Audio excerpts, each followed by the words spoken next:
Good afternoon, YouTubers. We are back.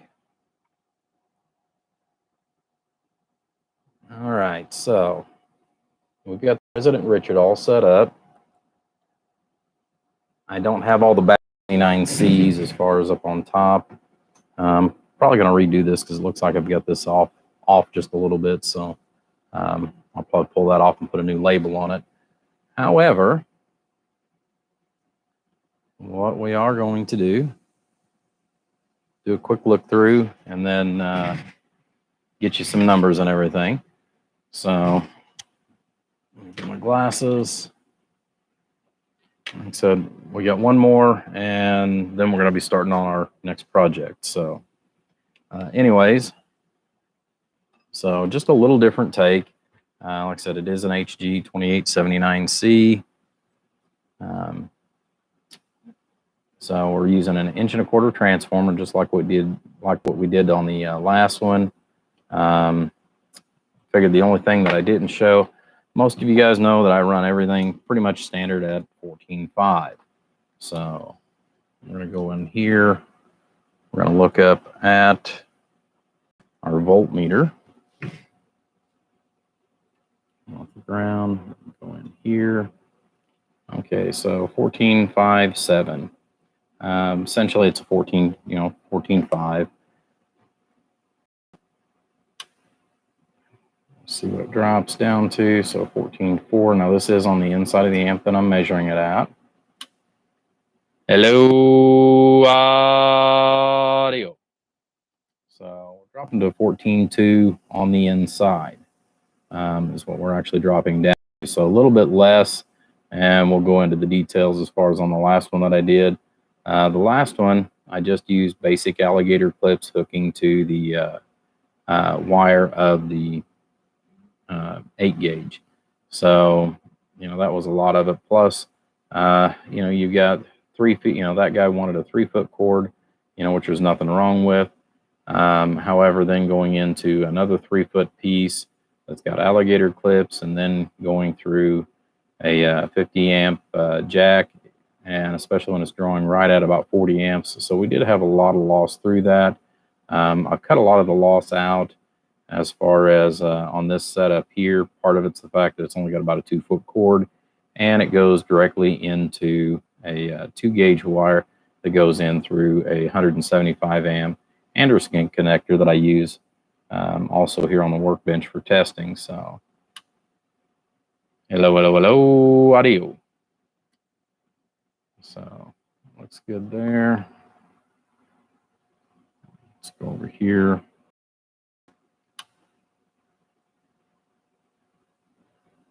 So 27205 is our principal frequency that we are using. Okay, so we got that taken care of. Actually, that's not a bad view right there as far as the meters either. So,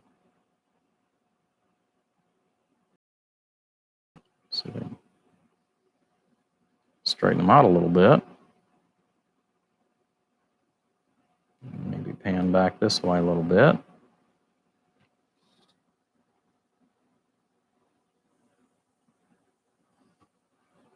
Okay. All right, so as before, we've got our 5-watt slug in reverse, going back to the radio, 5-watt slug in reverse, this time going back to the 5,000 watt bird dummy load, 1,000 watts in peak, and 1,000 in average. So let's bring that carrier up just a little bit.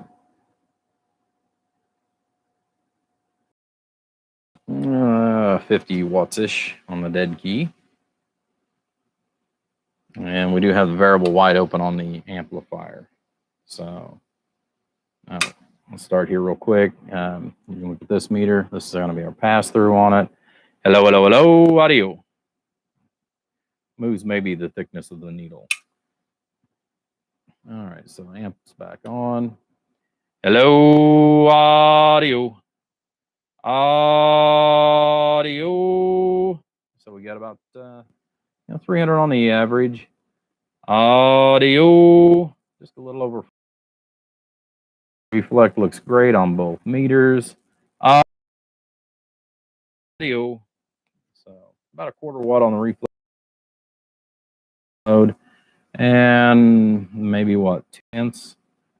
Hello, 1.5 tenths. So not even quite 2 tenths of a watt reflect.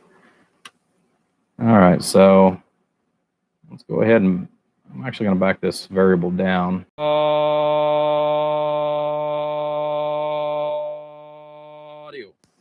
So, and that's all the way down with the variable. We're still doing some carrier. Hello, hello, hello, audio. Audio. Audio. So still a little over 200 peak. Hello, audio. And almost 150 bird. So that's pretty good as far as all the way down. Now that is kind of driving the variable on the front kind of hard just because of what it is. But otherwise, pretty good numbers. Let's go ahead, turn this back on real quick. Turn the amp back up to full. And on the spectrum analyzer,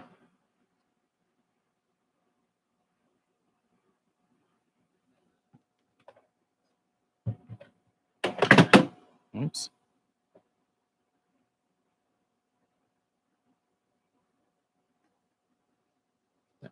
Cable moved here a little bit out of the way. So we've got our principal frequency, no harmonics showing up. Hello, audio. Audio. Beautiful. Radio drive only. Hello, hello, hello, audio. So nice clean radio, nice clean output. 300 bird. The only thing I've seen with the C series, seems like they don't like the 2-pill configuration without the variable. That's probably the only thing that I've seen remotely that I don't care for. The other ones are workhorses as far as in a 2-pill configuration. But the C's, for whatever reason, I think a lot of it's just the overall tune of it. They're still looking for that reference to ground, and there's not enough of it in a 2-pill. When you get into the 4-pill and bigger, that's where they really start to shine. But I've had a lot of calls actually for the 2879Cs in the 2-pill configuration. So, we figured we'd put another one out here as far as another quick video on it. Show you the difference as far as on the incoming voltage.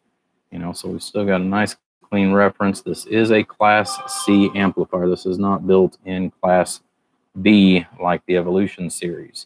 So, take note on that. But overall, like I said, really good little amp. Just picking dirt off. But anyways, guys, I appreciate it. Like I said, we'll get this one set off to the side, and I'll worry about putting the tins on probably Monday. And we're going to go ahead, come back with another video here in just a few minutes, and it's going to be on the HG454. We're still going to keep the same drive level as far as the President Richard. So we're still going to be using that one for our primary to drive with. And again, the results are pretty good. With the Richard, we've got 30, roughly around 30, 35 bird, depending on how high up I set the carrier on it. With still having 50 watts of peak. So overall, like I said, pretty pleased with it. The radio's been a really good one as far as for tuning, for tuning applications. I wished it did a little more on the peak, but it makes up for it as far as on the RMS. All right, guys, I appreciate it.